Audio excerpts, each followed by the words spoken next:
Lord Jim and Gunga Din, and gunned my Hupmobile up Pico to the home of Lydia Wentworth, the ex-wife, or ex-widow. Mr. Fedora, I'm Lydia Wentworth's personal physician. Now, you must understand, she suffers from a very delicate nervous condition. She can't stand any sudden shocks, and she hasn't been told of her ex-husband's death. Don't you worry about a thing. I'll bring it to her gently. Yes? What can I do for you, young man? I want to talk to you about your husband. Julian? Why, I haven't heard from him in years. I just saw him this morning. Really? Well, how did he look? Oh, well, like this. Well, how would you look if you just drunk a cup full of strychnine? Oh, come on, lady, put yourself together for crying. For God's sake, Fedora, look what you're doing! Come on, I know how to handle dames like these. Listen, sister, it's not like I blame you for wanting to kill him. After all, he did dump you for a dame half your age. Come on, the water already. Mr. Fedora, I must ask you to leave at once. Look what you've done! Okay. Say, I was just fishing. It's all part of the job. No hard feelings, huh? See you at the funeral. I had to get out of there. Dames can be so emotional. Well, everything was starting to fall into place. Yep. The nephew had told me that the old man had gotten a lot of letters from a pair of guys called Bobby and Buddy Miles. They used to have a song and dance act called Miles and Miles. I hadn't heard of them in years. I finally tracked them down at the old Orpheum Theater. So, which one of you is Miles? I'm Buddy! I'm Buddy! We're miles and miles. We come to town to bring you all a million smiles. So remember the family and pack the aisles. We're miles and miles. Hey, let me here, ladies and gentlemen, let me here. All right, look, I'm here about a murder. Somebody asked Julian Wentworth this morning. You two know anything about it? Oh, Mr. Miles? Yes, Mr. Miles? What do we know about Julian Wentworth? Julian Wentworth, you mean the good-for-nothing scoundrel who was supposed to be our partner in a big Broadway show, then pulled out at the last minute, taking all our money with him? That's the one. Never heard of it. We got a minute of it. All right, cut the comedy. I said I'm here about a murder. Murder. Ah, come on, you got the wrong boy. Oh, we killed him in Peoria. But we never touched Julian. Say, you need to talk to his secretary. Secretary? What's her name? Well, we always called her his baseball girl. Baseball girl? Why is that? Because she was thrown out at home. Yeah, what does she look like? Well, she what we used to call suicide blonde. Suicide blonde? Yeah, died by her own hand. Well, I was sick of playing the straight man, so I decided to blow. Oh, one more thing. I thought the Orpheum was a movie theater nowadays. What do you guys do? Snappy patter after the newsreel? I know! We're ushers! There's popcorn here to eat. This way till you see. It's 7 8. And on your way, don't step on people's feet. It makes them mad. Luckily for them, I wasn't investigating the death of vaudeville. Well, the list of people who wanted to see Wentworth dead was growing like an orange tree in Anaheim, and I was going to see all of them, even if I had to go to Azusa and Cucamonga to do it.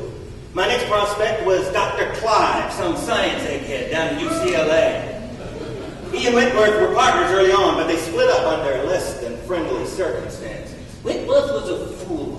He could never understand the significance of my discoveries. Yeah, what discoveries? I was the man who invented X-ray specs. I wanted to use them to benefit humanity.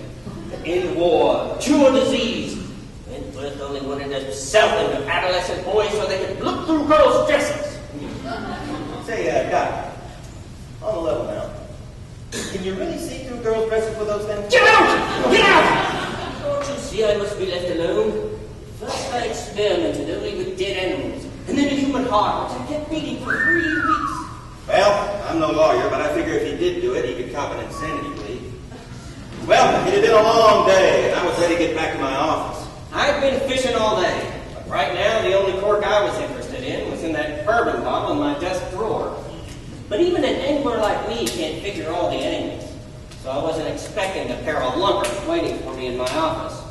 They were a Mutt and Jeff team, heavy on the Mutt. The little guy spoke first. Hey, Fedora, we hear you've been asking a lot of questions about Julian Wentworth. That ain't so good for your health. Health? Yeah.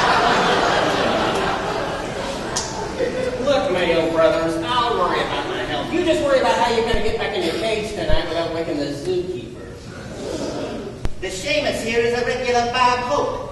What do you say we show him a new punchline? You punch! I would say Jerry Colonna, the big guy had me pinned. Meanwhile, the little guy made like Xavier Cougar. He started playing a fist fandango, using my ribcage as a xylophone. Geez, what a complicated metaphor.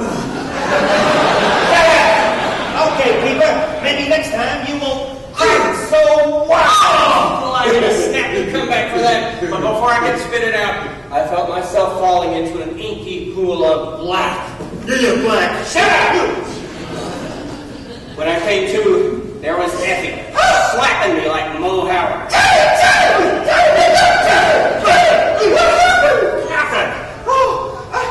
came in tonight to alphabetize your liver bubbles, and there you were. Say, Johnny, there's a beautiful blonde girl waiting to see you. Should I show her in? Yeah. Anything else I can do for you, Johnny? Scram.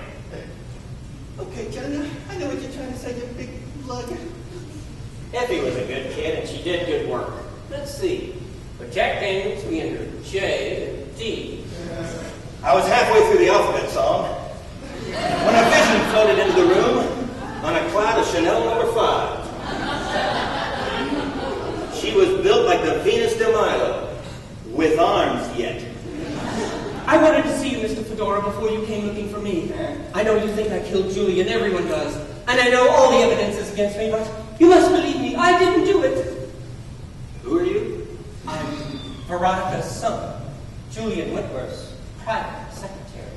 Oh, yeah. Yeah, you're the woman he left his wife for.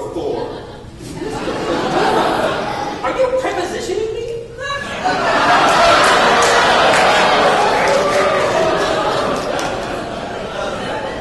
I couldn't figure this doll's angle. Maybe that's because this doll only had curves. But one thing was for sure, she was mixed up in all this stuff somehow, just not as mixed up as I was. What'd you say your name was again? Veronica's son, S-U-M-P. What does the P stand for? Nothing, it's the last letter of my name. Well, I didn't buy that, but I decided to let it go for now.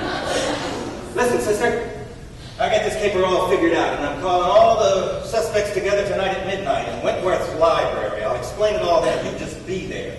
And then, maybe later on, if you're not the murderer, we could take my Hupmobile up Mulholland Drive.